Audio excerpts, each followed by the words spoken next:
Hi, how are you? This is Boik. First of all, I want to thank you all for listening to my talk. And it's my pleasure to be here to share my recent work to you. And today I'm gonna talk about how we can use CodeQL to discover vulnerabilities and do variant analysis. So hi again, my name is Boik, and I'm from Taiwan. I'm currently the security researcher at SciCraft. Also, I'm one of the members in ChangeRoots, a private security research group in Taiwan. Besides, I'm a programming lover. So if you are interested in any projects or researches that I'm working on, you can check out my GitHub or follow my Twitter. So here is the agenda for today's talk.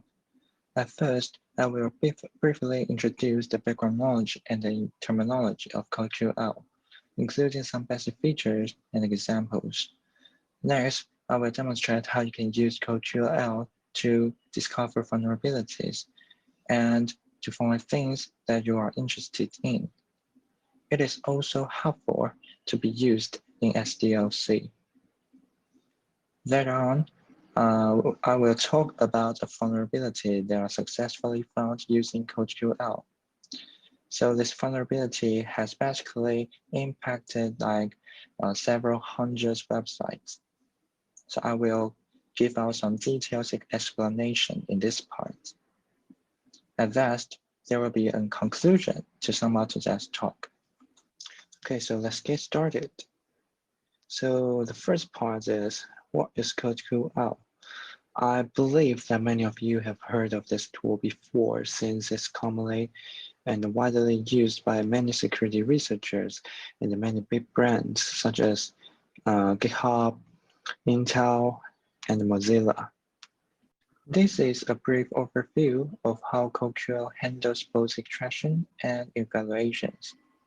As you can see, that a code base is extracted by proprietary extractors and stored as a snapshot database.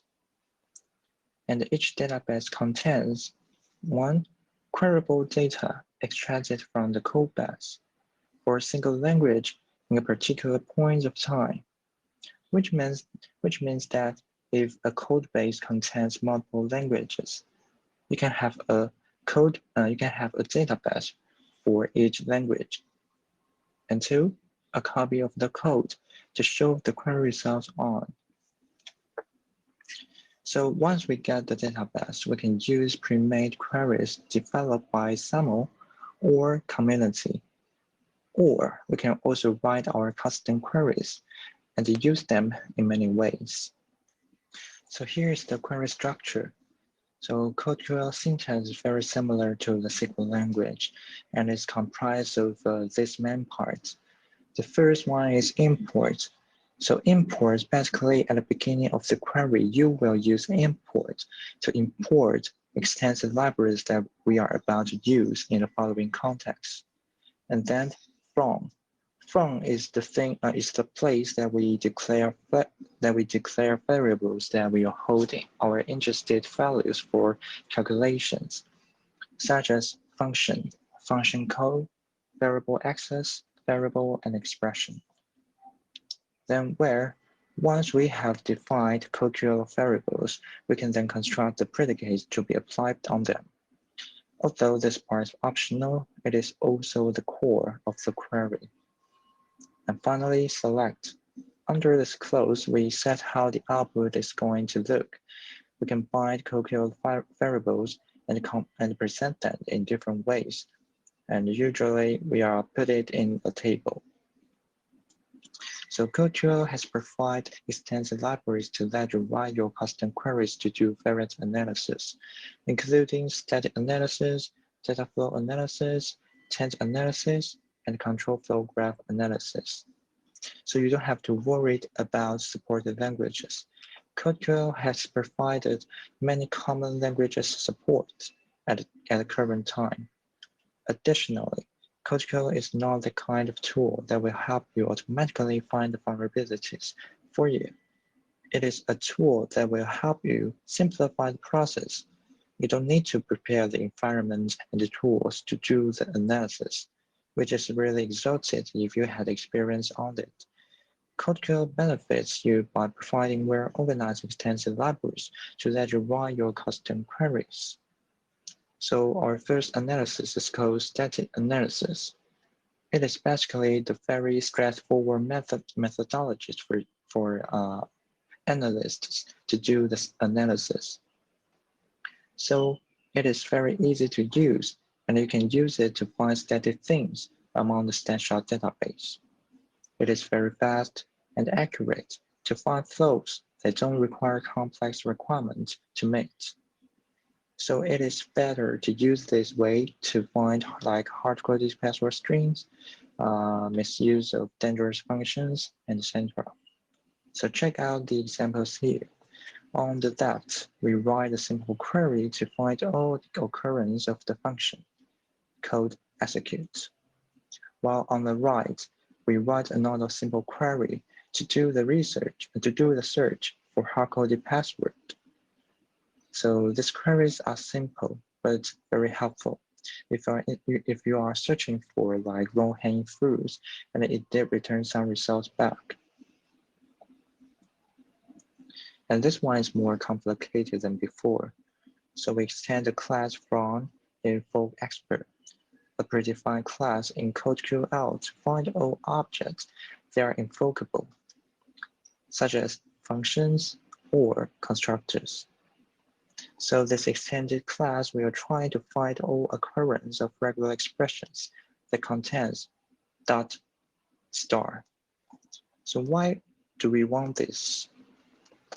It is because that some developers would write down this regular expression, but want to match the real dot actually. So this is really a common pitfall for especially junior developers, though seniors might make the same mistake too. Data flow analysis is used to compute possible values that a variable can hold at different points in a program, determine how those values propagate through the program, and where they are used. So therefore, this feature will let us evaluate in different points the fate of some line or insecure data if data is misused in dangerous functions, which will reveal some possible leaks or impactful flow. So besides, it also let us to understand the other aspects of how a program behaves, which leads to possible intriguing paths maybe. So this query is a lot complicated than the one that I presented before, and it is to find interesting functions arguments that are controllable by users' inputs. So with this query, I'm able to see how program will behave after receiving my inputs. Okay, intent analysis. So intent analysis differs from basic data flow in that it considers non-value preserving steps in addition to normal data flow steps. For example, in the assignment, y equals 10 plus comma plus 10. If x is tended, then y is also tended, even though there is no data flow from 10 to 10 plus comma plus 10. So temp tracking is in the temp tracking module, and any temp tracking or data flow analysis query has three implicit components, one of which is optional and an implicit component. The explicit components are, first, one or more sources of potentially insecure or unsafe data, represented by the temp tracking source class. Second, one or more sinks to where the data or tent may flow, represented by the temp tracking sink class. And the third, zero or more sanitizers, represented by the sanitizer class. So a temp tracking or data flow query gives results when there is the flow of data from a source to a sink, which is not blocked by a sanitizer.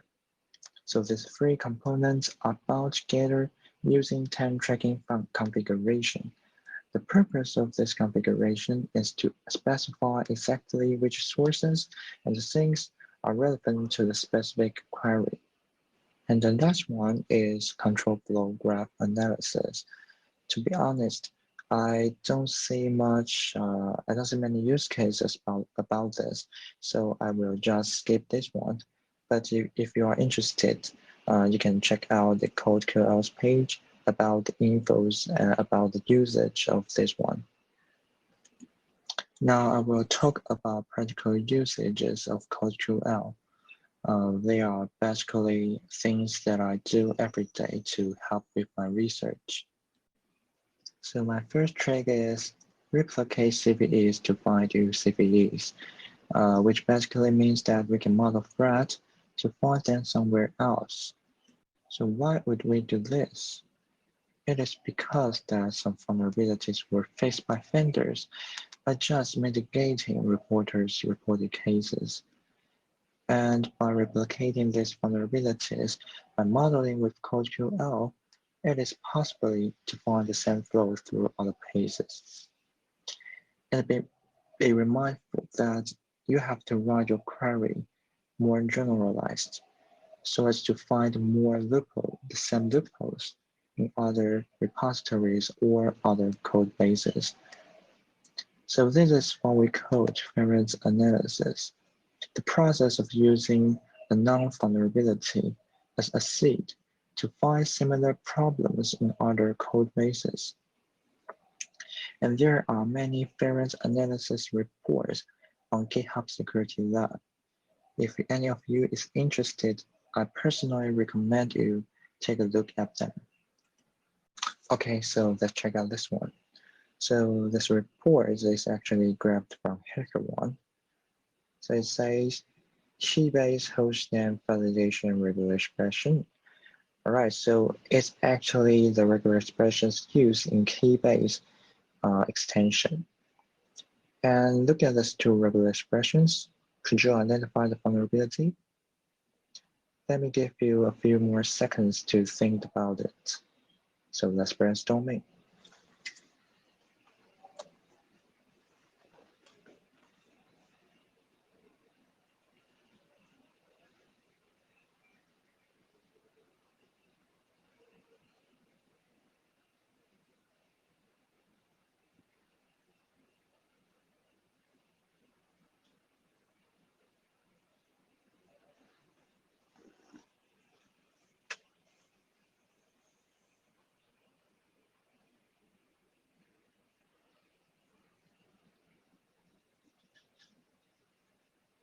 Okay, you found it?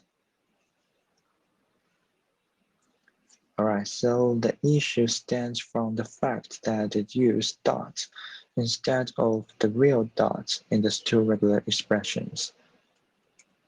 So it means that once a hacker owned a domain like totally.twitter.com, as you see in this picture, it can trigger the extension to pop out under the wrong context and to steal like the password or something. So how about let's model this flow? So the first step is to find old occurrence. You know, this case is very suitable for using static analysis, since we have said that before, that it is very suitable to use a static analysis to do search for static things. So right now we use static analysis to do the analysis. So step one is to find all occurrence. So we find all the occurrence of the regular expressions functions, constructor one. And then the step two, we find all occurrence with dot start inside. So we just reuse the snippets that we wrote before. So after writing this query, let's apply to other code bases to see if it's possible to find out the same flow in other code bases. So, boom. Yes, I did find the same mistake in the Electron code base. So basically, these vulnerabilities impact the electrons from from 1.2.2 to 4.2.12. So this regular expression failure upon checking the website's URL to activate the web extension. So Electron, maybe some of you have never heard of this before. So let me explain a little bit to you. So Electron is a framework built on top of Node.js and Chromium, so that developers write cross-platform desktop applications using JavaScript, HTML, and CSS. So the vulnerability here affects the same functionality provided by Chromium, so that developers load extensions in Electron. All right, so the patch is really simple. So Electron team just make sure that all special characters get escaped correctly, and that is fine. So here is another case that I found recently. Due to a penetration testing case, I stumbled upon this framework for the first time. Besides, I noticed that it used an endpoint to serve different types of static files. Not a common implementation, as you can see on the slide. So use a base 64 encoded string to represent the real path that this library is about to load. So here is basically what it works. So we provided a base 64 encoded string of a path, and then it will return its content. So after checking the old vulnerabilities it had before, it seems that this library is prone to local file inclusion issues for several times. Seems to be a good target for us to do variant analysis. Besides, as you can see on the slide, umbilical form seems to be a good target as well. But we will just do variant analysis toward client dependency this time. So this is how a local file inclusion issue happened to the client dependency library. Really straightforward, right? So we just give this library the path that is about to be loaded by this library. So for example, as you can see, we specify web.config to be loaded, and this library just read the contents of it and send it to our response, to our HTTP response. So this is a local file inclusion issues happened before. So yes, the same, we just model this flow and try to find the same flow or the similar flow happening to this client dependency with the latest version. So before we model this threat, we need to know that in ASP.NET, it is common to implement the HTTP handler interface in order to intercept users' requests. And therefore, those classes are good sources for us to intercept users' requests. Because it will take too much of my time to cover all steps that I did about how I traced the code to find the root cause of these two vulnerabilities, I will skip them then. However, it roughly goes like this. There is a user controllable input which will be intercepted by the classes implementing our HTTP handler interface. We call them source. And then there is a weak point that will read contents of files and send back as the response body. After reviewing the source code, we know that it is write file to string, so we set it sync. In this case, change analysis is definitely the go-to.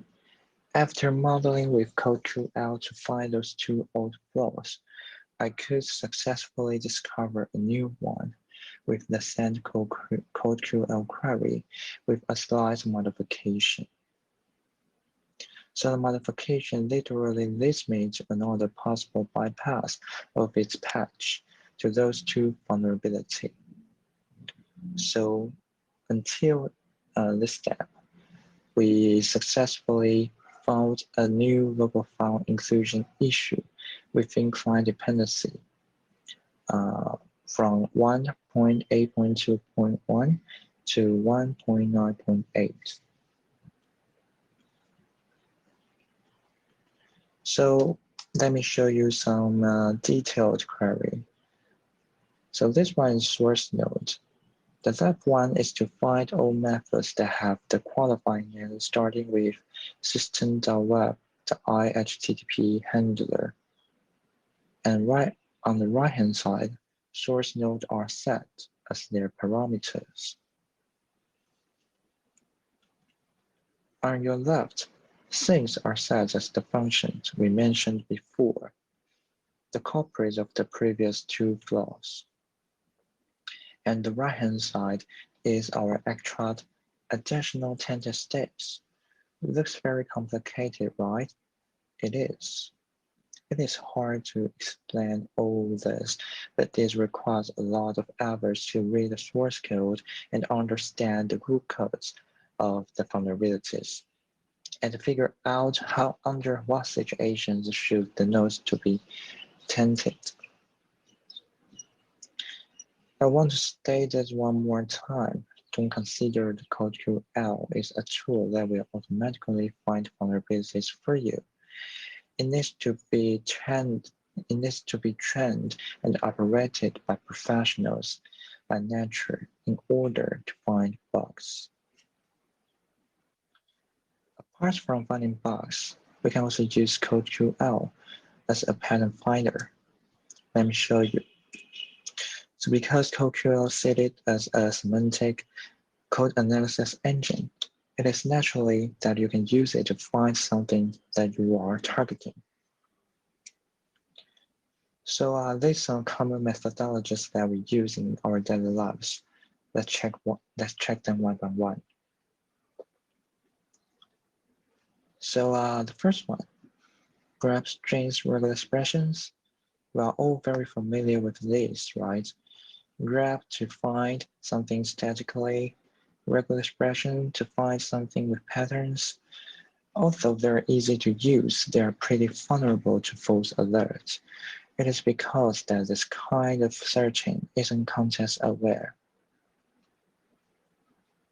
And it is also hard to track back to the origins. The second one, UML class diagram. The UML class diagram is a graphical notation used to construct and visualize object-oriented systems. A class diagram in the Unified Modeling Languages, UML, is a type of static structure diagram that describes the structure of a system by showing the system's classes, attributes, operations, and relations among objects. It allows penetration tester to find the relationships of an object among other objects. And sometimes it is really useful when you are searching or you are dealing with Java or .NET-based objects because they are basically object-oriented. So here are some class diagrams in UML. And here is a use case. So a typical case I come up with is the CVE 2018-1000-861, a Jenkins remote code execution vulnerability. So the rationale of the issue is the loose constraint set while doing routing matching and dispatching. You can see it on the slide that the stapler web framework staplers most objects to URLs. Therefore, all we need to do is to find good gadgets to chain all together to achieve remote code execution. And of course, we can use UML to get our head around this challenge. You can clearly see how it could be so useful in this case. All right, so here comes our CodeQL. So I have said that it gives you extensive libraries to you, so it could be easily used to find things.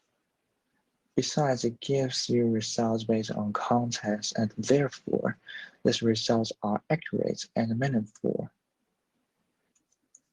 So let me take the umbrella case as an example here. I said that I successfully found a local file inclusion that affects client dependency from 1821 to 198. Nevertheless, in order to achieve remote execution, we still need to find an entry point that doesn't require us to be an authenticated user. So how do we find an easy-to-use bridge to get remote execution? Yes, how about using CodeQL to find those pages? We can not only find unauthenticated accessible pages, but have a human-readable query to share to the community. Or we can also keep it somewhere for reference. So once we get a list of pages that we can directly access, all I need to do is to pick up a common page that every copy of Umbraco CMS would have. Umbraco pen.sps seems to be a good target. We will talk about how to achieve remote execution later. So here comes our last one, regression test.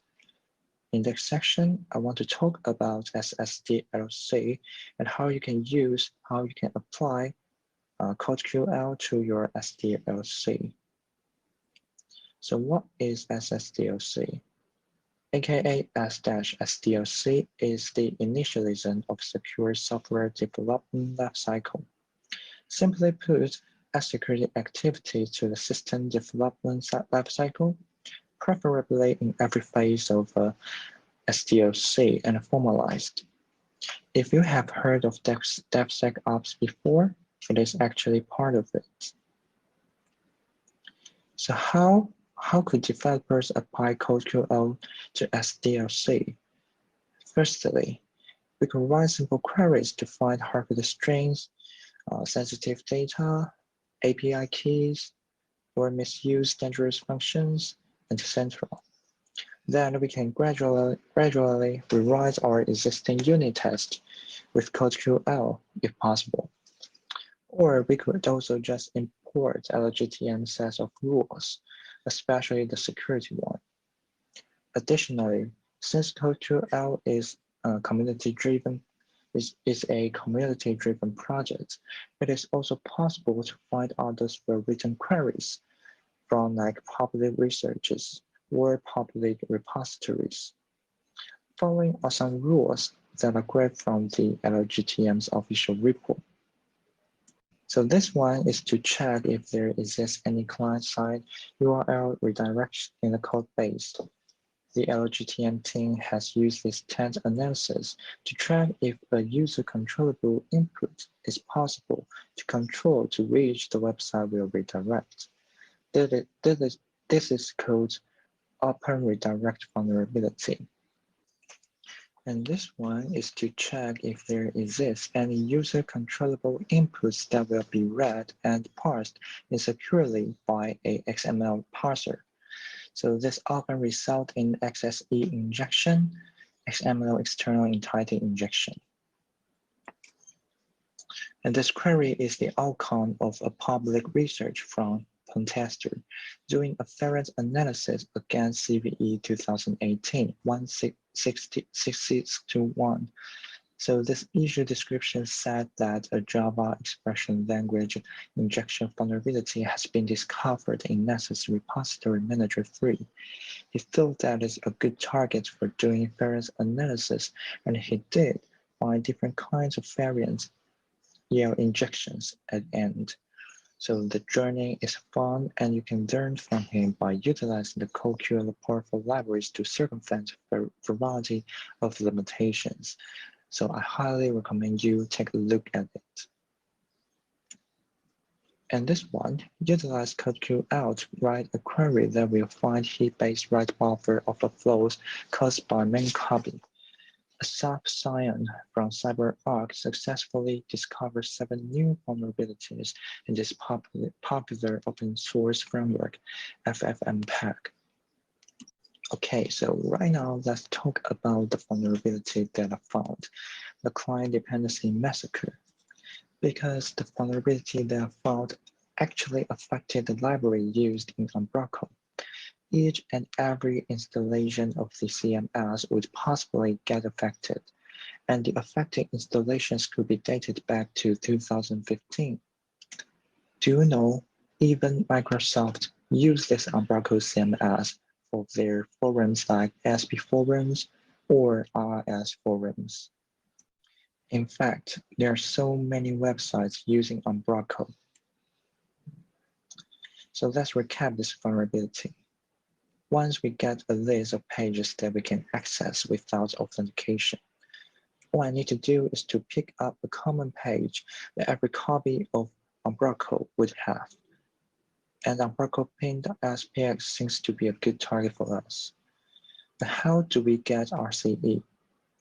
We actually can get RCE by leveraging machine key.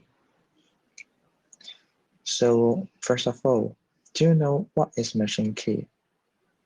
So machine key is like the golden key for various security operations in ASP.NET. It is like if you get to see the value of the key, you own the server. The key is used in various components and will be automatically and uniquely generated when you first initiate the CMS. Or developers can also specify their ones to support web forms. So if you Google how will machine key being misused lead to remote code execution, you will probably find some articles. Definitely all developers should pay attention to it, should know how dangerous it would be if you leak the key to attackers. So I said that many components count on machine key to handle the decryption or the validation things. So one of the components, view state, is the one that I use that leveraged to get to the RCE. So view state basically stores client-based state, such as values or options. It is used commonly in web form architecture. Because ASP.NET uses machine key to decrypt and validate the underscore view state, or forms authentication, and so on. If the attacker owns the key, they can basically craft any object that ASP.NET will verify and then accept, which is thoroughly a disaster. In that case, an attacker can craft a maligned object to the server to trigger the unwanted deserialization and end up RCE. So here is the demonstration video of the RCE against Umbraco 7. So as you can see, the first step that I'm gonna do is to leverage the vulnerabilities local file inclusion issue to read the contents of web.config.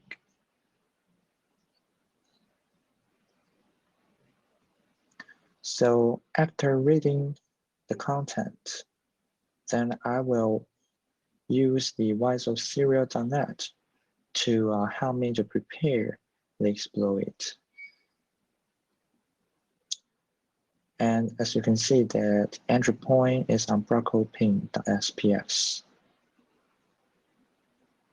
And the command that we are about to execute is who am I. So right now, let's execute this exploit.